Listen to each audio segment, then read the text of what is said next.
দর্শক, ভারত এবং পাকিস্তানের মধ্যে যখন তুমুল অবস্থা বিরাজ করছে, বলতে গেলে যুদ্ধাবস্থা, যুদ্ধ বেঁধেই গেছে, সেই মুহূর্তে বাংলাদেশকেও কি কোনোভাবে টার্গেট করা হচ্ছে বা বাংলাদেশকে যুদ্ধের মুখে ঠেলে দেওয়া হচ্ছে কিনা, সেই প্রশ্ন এখন উঠছে।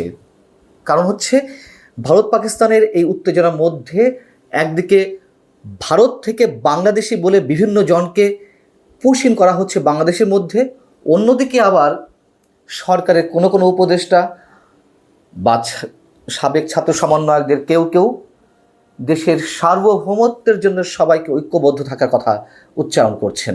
কি কারণে? পুশ-ইনের কথা যদি বলি, সেটি হচ্ছে যে জাতীয় নিরাপত্তা উপদেষ্টা ডক্টর খলিলুর রহমান, তিনি আমাদের পররাষ্ট্র উপদেষ্টার সঙ্গে রুদ্ধদ্বার বৈঠক করেছেন।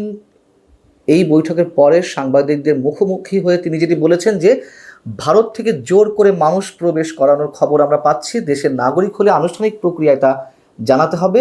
এ ধরনের ঘটনা গ্রহণযোগ্য নয়। নয়াদিল্লির কাছে বিষয়টি ব্যাখ্যা চাওয়া হয়েছে।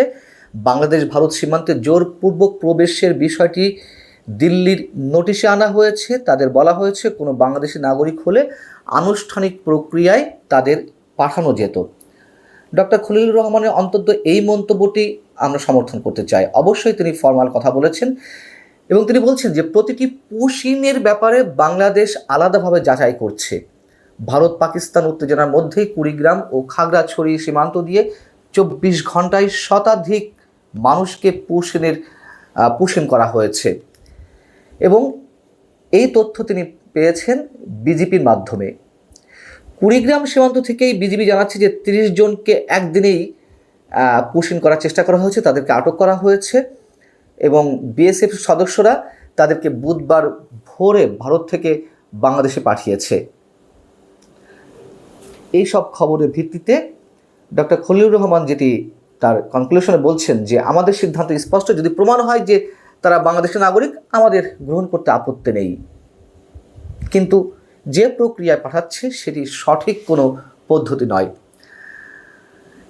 এই অবস্থা ভারত যেহেতু করছে, নিশ্চয়ই আমরা মনে করতে পারি ভারতের উস্কানি নানানভাবে থাকতে পারে। আর এ কথা তো সত্য, আরও আগে থেকেই বলে আসছি, ভারত নানান ধরনের পদক্ষেপ নেবে বর্তমান সরকারকে নাজেহাল করতে, এবং ভারতের এই যে উস্কানি, সেই উস্কানিতে আরও ঘি ঢেলে দেওয়া হচ্ছে কিনা আমাদের সরকারের কোনো কোনো দায়িত্বশীল জায়গা থেকে অথবা সাবেক ছাত্র সমন্বয়কদের পক্ষ থেকে, সে বিষয়ে আমরা এর আগে আপনাদের সামনে আলোচনা করেছি এবং এ কথা তো স্পষ্ট যে এখান থেকেও নানান ধরনের উস্কানি দেওয়া হচ্ছে।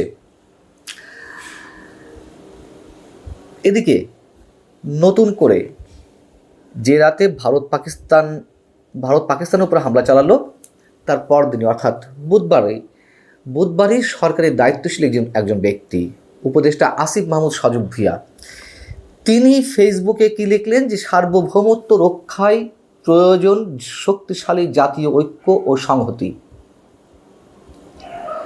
একই সাথে জাতীয় নাগরিক কমিটির অন্যতম শীর্ষ নেতা হাসনাত আবদুল্লাহ, তিনিও সামাজিক যোগাযোগ মাধ্যমে সরব হলেন, তিনি ঐক্যের বার্তা দিলেন।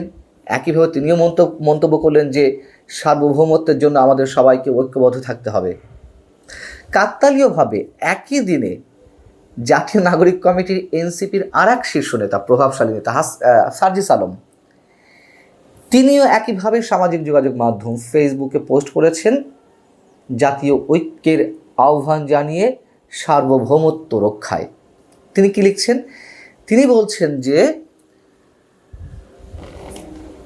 মাতৃভূমির নিরাপত্তা এবং সার্বভৌমত্ব রক্ষায় দল, মত, ধর্ম, বর্ণ নির্বিশেষে আমরা ঐক্যবদ্ধ এবং আপোষহীন।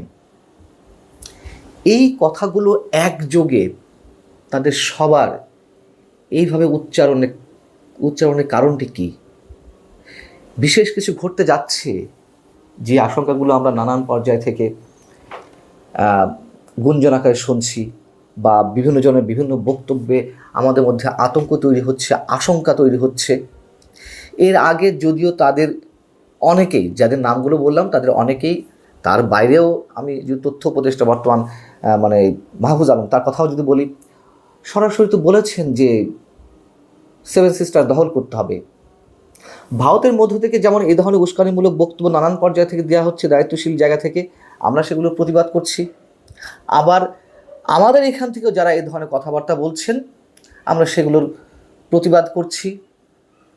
মানুষ আতঙ্কিত হচ্ছেন, আশঙ্কায় উদ্বিগ্ন হচ্ছেন। সেই ধরনের কথা এই মুহূর্তে বলা না হলেও একযোগে সার্বভৌমত্ব রক্ষার কথা বলা হচ্ছে। এর কারণটি কি? আমাদের প্রধান উপদেষ্টা, সরকারের শীর্ষ ব্যক্তি অধ্যাপক ডক্টর মোহাম্মদ ইউনূস, তিনিও তো যুদ্ধের প্রস্তুতির কথা বললেন। কয়েকদিন আগে নৌবাহিনীর একটি অনুষ্ঠানে তিনি গিয়ে এই ধরনের কথা বললেন। এখন বিষয় হচ্ছে, যুদ্ধের প্রস্তুতির কথা প্রত্যেক সরকারের প্রধানই, প্রত্যেক রাষ্ট্রপ্রধানই সশস্ত্র বাহিনীর কোনো অনুষ্ঠানে গেলে মন্তব্য করে থাকে। কিন্তু অনেকের মতে প্রধান উপদেষ্টা ওই দিন যে কথাগুলো বলেছেন, সরাসরি তো যেটাকে লিঙ্ক করে বললেন যে ঘুম থেকে উঠেই মনে হয় এই বুঝি ভারত পাকিস্তান যুদ্ধ শুরু হয়ে যায় অবস্থা, অতএব আমাদেরকেও যুদ্ধের প্রস্তুতি নিতে হবে। তিনি নিশ্চয়ই অহেতুক এই মন্তব্যটি করেননি, বা অহেতুক কোনো মন্তব্য করার মতন ব্যক্তি তিনি নন, কিংবা সেই ধরনের কোনো পদেও তিনি নিশ্চয়ই নেই যে যেমন একটি বক্তব্য করে দিলাম। যেহেতু ভারত পাকিস্তানের উত্তেজনাকে কেন্দ্র করে তিনি এই কথাটি বলেছেন, সেই জায়গা থেকেই আমরা তখন থেকে মন্তব্য করছি এগুলো কোনো উস্কানিমূলক বক্তব্য নাকি তাদের কাছে কোনো ইনফরমেশন আছে ভারত অ্যাটাক করবে, ভারত বাংলাদেশে আক্রমণ চালাবে, আমরা এগুলো কিছুই জানি না। তবে আমরা আশঙ্কা করতে পারি, আমরা আতঙ্কে উদ্বিগ্ন হতে পারি।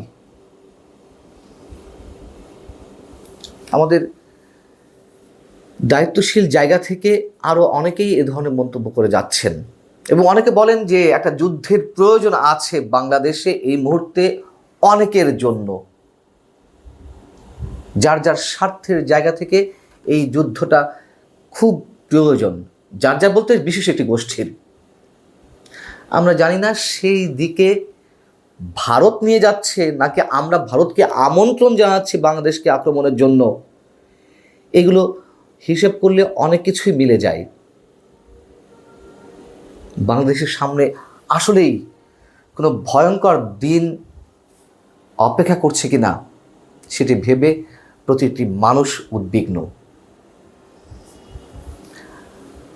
আমরা অপেক্ষায় রইলাম, নিশ্চয়ই ভয়ঙ্কর কোনো কিছুর জন্য নয়।